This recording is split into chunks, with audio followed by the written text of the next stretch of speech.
जब एक बेटा अपनी ही माँ का कर देता है कत्ल।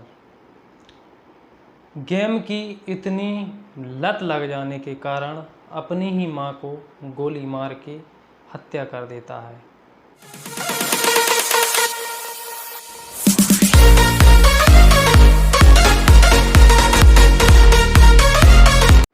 जय हिंद दोस्तों, मैं हूं आपका चंद्रपाल यादव और हमारे यूट्यूब चैनल में आपका स्वागत है। ऐसा कोई कर सकता है कि अपनी ही माँ की हत्या कोई कैसे कर सकता है। दोस्तों आइए आज हम इस घटना से आपको रूबरू कराते हैं। यह घटना उत्तर प्रदेश के लखनऊ से है। इस शहर में एक कॉलोनी है जहाँ पर एक 16 साल का लड़का रहता था। इसके परिवार में यह 16 साल का लड़का और इसकी माँ और इसकी छोटी बहन रहते थे और इसका पिता आर्मी में पोस्टेड है।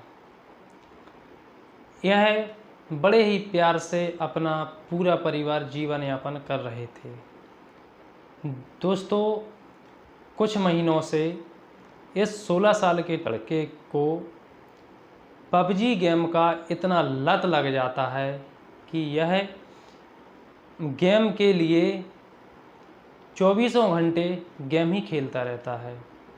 इसको ना खाने का पता, ना नहाने का पता, मुझे ज़िंदगी में क्या करना है, पढ़ाई करनी है नहीं करनी है, उसको गेम ही दिखता था। यह गेम के पीछे पागल हो गया था दोस्तों, और एक दिन इसने यह कांड रच दिया। यह बात है 4 जून की, जब 4 जून की रात की घटना है। यह अपनी माँ का कत्ल कर देता है। दोस्तों जब इसको गेम की लत लग जाती है तो इसकी माँ बहुत समझाती है और बहुत ही इसको बताती है कि बेटा गेम नहीं खेलो और पढ़ाई का टाइम है, तुम्हारा पढ़ाई का समय है, बेटा पढ़ाई करो। लेकिन उसको यह बात समझ में नहीं आती है। इसका पिता भी फ़ोन से बातचीत करता है और अपने बेटे को बहुत समझाता है, तब भी बेटा नहीं समझता है। दोस्तों यह काफ़ी टाइम चलता रहता है, वह नहीं समझता है। और जब एक दिन ऐसा आता है, जब 4 जून का समय आता है तो माँ के 10,000 रुपये घर से उठ जाते हैं। और जब माँ अपने बेटे से पूछताछ करती है कि बेटा 10,000 रुपये आपने कहाँ खर्च कर दिए, तो बेटा कुछ नहीं बोलता और शांत रह जाता है। तो माँ डांट फटकार लगाती है और 2-4 चमाट लगा देती है। दोस्तों अपने बेटे को कौन नहीं पीटता है, कौन चमाट नहीं लगाता है।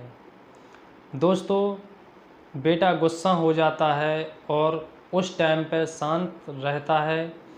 जब दोस्तों रात्रि का समय आता है, माँ और छोटी बहन अपने रूम में जाके सो जाती हैं और यह बेटा एक प्लान बनाता है कि आज मैं माँ की हत्या कर दूंगा। दोस्तों रात्रि का समय हो जाता है और वह अपने पिता की पिस्तौल उठाता है और माँ के ऊपर वार कर देता है। माँ के ऊपर वार करता है दोस्तों, तो माँ की मौके पर मौत हो जाती है। और जब मौके पर मौत हो जाती है, छोटी बहन उठती है और वह रोती चिल्लाती है, तो यह उसको डरा धमका के एक कमरे में बंद कर देता है। दोस्तों माँ की लाश को उसी कमरे में बंद कर देता है, बाहर से रूम का गेट लगा देता है और ताला मार देता है। दोस्तों दो दिन हो जाते हैं, 2 दिन हो जाते हैं, लेकिन अपनी माँ की लाश घर में ही रखी है और किसी को बताता नहीं है। जब दोस्तों घर में बदबू आने लगती है तो वह तरह तरह के परफ्यूम यूज करता है। जब दुर्गंध ज़्यादा ही आने लगती है तो उसके अड़ोस पड़ोस वाले पूछते हैं कि बेटा तुम्हारी माँ कहाँ गई हैं। तो बेटा बताता है कि हमारी दादी की तबीयत ख़राब हो जाने के कारण वह दादी के से मिलने के लिए गई हैं। तो दोस्तों पड़ोस वाले समझते हैं कि हाँ गई होंगी, 1-2 दिन में आ जाएंगी। जब दोस्तों स्मेल घर से बाहर जाने लगती है, बहुत स्मेल आने लगती है, तो अड़ोस पड़ोस वाले पुलिस कंट्रोल रूम में खबर करते हैं। जब पुलिस कंट्रोल रूम में खबर करते हैं, पुलिस आती है, घर के अंदर जाती है, पूरे दरवाजे खुलवाती है। तो जब एक बेडरूम खुलता है तो उसमें दोस्तों माँ की लाश पड़ी हुई है, एक औरत की लाश पड़ी हुई है। और दूसरा गेट खोलते हैं तो उसकी छोटी बहन डरी हुई मिलती है। उसको इतना डर लगा दिया था कि भाई मुझको भी मार देगा।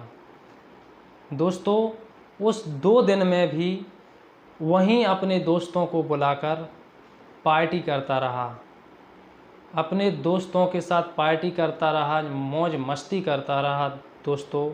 और माँ की लाश को कमरे में बंद रखा हुआ है। जब दोस्तों पुलिस छानबीन करती है कि बेटा यह कैसे हुआ, तो वह आरोपी 16 साल का बच्चा बोलता है कि मुझे पता नहीं है। इसके बाद जब उसकी बहन से पूछताछ की जाती है तो बहन पूरी सच्चाई बता देती है दोस्तों। जब पूरी दोस्तों सच्चाई सामने आती है तो पुलिस उसको थाने ले जाती है और उससे पूछताछ करती है। उसके पिता जो आर्मी में पोस्टेड हैं, उनको खबर करते हैं। वह अपनी छुट्टी लेकर लखनऊ आते हैं और यह घटना को देखकर वह तो तंग हो जाते हैं, क्योंकि उनका तो पूरा घर ही बर्बाद हो गया दोस्तों। जब अपने ही बेटे ने अपनी माँ का कत्ल कर दिया दोस्तों, ऐसा कौन कर सकता है दोस्तों। उसके ऊपर कि